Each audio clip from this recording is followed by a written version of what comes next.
Est-ce que tu peux te présenter? Du coup, je suis Bruno Fam, directeur de collection des éditions Akata. Donc, mon travail, c'est assez large, mais c'est d'abord de choisir les ouvrages qu'on va publier. Alors, je suis Cordélia, je suis auteure du roman jeunesse et de roman adulte. Et je suis notamment auteure chez Akata, qui édite du manga et du roman. Et je sors en novembre un roman qui s'appelle Tant qu'il le faudra, qui va être en 3 tomes et qui est sur des jeunes dans une association LGBT à Paris. Ça a l'air très intéressant. Je m'appelle Guillaume Cap, je travaille en tant qu'attaché de presse et chargé de communication marketing pour les éditions Akata. Et on change d'intervieweur, c'est Yalmam. Alors on se retrouve avec Cadenza maintenant, donc je te laisse te présenter. Salut à tous, moi je suis Cadenza, je suis créateur de contenu intéressant et coquin. Mais je fais principalement des livres avec des histoires originales. Pourquoi les gens doivent devenir webmasters d'Akata? Alors pourquoi? Tout simplement parce qu'ils vont découvrir un catalogue au top, avec des titres qui sont vraiment d'actualité, différents univers, que ce soit des univers imaginaires, que ce soit des univers réalistes avec des thématiques. On aborde vraiment de tout, des mangas pour tout le monde, pour tout âge aussi, c'est important de le préciser. En plus de ça, ça sera aussi l'occasion, mine de rien, de rencontrer l'équipe Akata. Tout le monde, en tout cas, chez Akata, a envie de profiter de ce pop-up store pour vraiment créer un lien avec nos lectrices et nos lecteurs. Et la troisième raison, c'est beaucoup de personnes, malheureusement, avec les derniers événements, n'ont pas pu vraiment vivre leur passion pour le manga, l'animation japonaise et autres, mais surtout en l'occurrence le manga, pleinement. Parce que tous les événements ont été annulés, beaucoup de personnes profitaient de Japan Expo pour rencontrer des personnes, partager leur passion, parler avec des éditeurs. Puis c'est l'occasion de rencontrer une maison d'édition, les personnes qui travaillent vraiment au sein de cette maison d'édition et de partager leur passion. Et justement, du coup, comment tu décrirais Akata en 3 mots?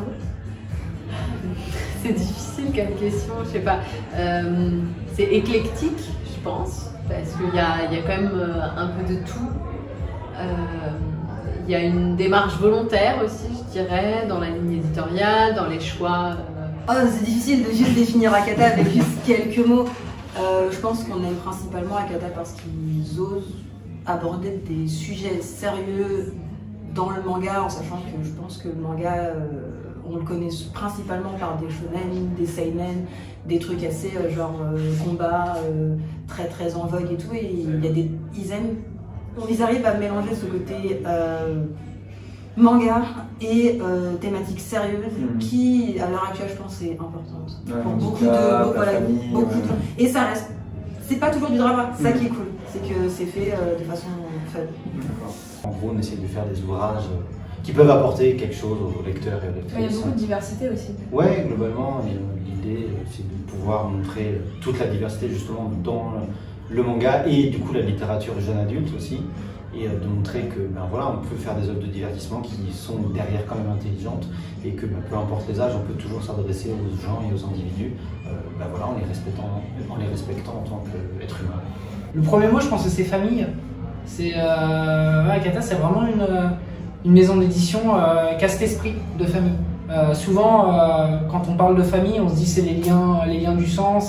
Et au final, pour moi, une famille, c'est des personnes qui partagent, qui sont en symbiose, qui partagent les mêmes valeurs, qui partagent une même façon de voir les choses, de vivre les choses. Il peut y avoir des désaccords dans une famille, et là, en fait, c'est ça, c'est qu'on n'est pas forcément toujours d'accord. Il peut y avoir des discussions, échanger, mais on partage les mêmes valeurs, on partage une même vision des choses. Et tout ça, au final, ça se retrouve dans les mangas qu'on publie en France. Et c'est aussi ça, quoi. Je pense que c'est important de préciser qu'on est une maison d'édition, effectivement, on est une entreprise. Forcément, oui, il y a ce côté financier, mais c'est avant tout, on fait ce métier-là avant tout parce qu'on est passionné. Donc c'est le deuxième mot, c'est famille et passion. On fait ça avant tout parce qu'on est passionné, et le troisième, c'est parce qu'on a envie de partager des choses. Et à travers les titres qu'on a envie de publier, c'est d'une part, oui, partager des valeurs, mais également, pourquoi pas, j'ai envie de dire, aider les personnes qui peuvent, à travers un titre, se retrouver, qui peuvent, un titre peut faire écho à un certain problème, à certains doutes, à certaines errances que les personnes peuvent avoir, et ça peut peut-être les aider. Merci à toi pour ces belles réponses. Merci.